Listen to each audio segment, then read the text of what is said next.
మహిళల సంక్షేమం కోసం తెలంగాణ ప్రభుత్వం అనేక పథకాలు కార్యక్రమాలను అమలు చేస్తుందని జిల్లా కలెక్టర్ ఆశిష్ సాంగ్వాన్ అన్నారు. జిల్లా కలెక్టరేట్ సమావేశ మందిరంలో అంతర్జాతీయ మహిళా దినోత్సవాన్ని నిర్వహించారు. ఈ సందర్భంగా కలెక్టర్ మాట్లాడుతూ 1977లో తొలిసారిగా అంతర్జాతీయ మహిళా దినోత్సవాన్ని జరుపుకున్నారని గుర్తు చేశారు. National level sports and games విద్యార్థులకు, జిల్లా స్థాయి, డిగ్రీ ప్రథమ స్థాయి సాధించిన విద్యార్థులకు కలెక్టరేట్ ఆవరణలో పనిచేస్తున్న అన్ని శాఖల మహిళా ఉద్యోగులు, మహిళా శిశు సంక్షేమ శాఖ, సఖీ, అంగన్వాడీ సూపర్వైజర్స్, టీచర్స్, హెల్పర్స్ కు బెస్ట్ ఎంప్లాయీస్ అవార్డ్స్ ప్రదానం చేశారు.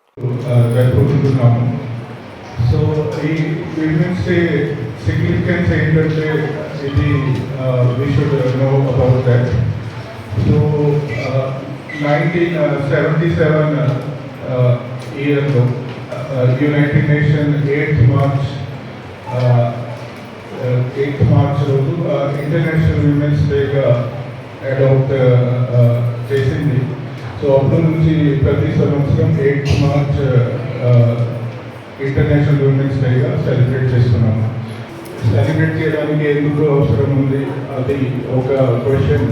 సో దానికోసం it is a very important that we appreciate that. మహిళలు అందరూ ఇంటి పని కూడా చేస్తున్నారు, బయట కూడా చేస్తున్నారు. సో ఇంటి పని చేసిన మహిళలు అంత అప్రిషియేషన్ రావడం లేదు,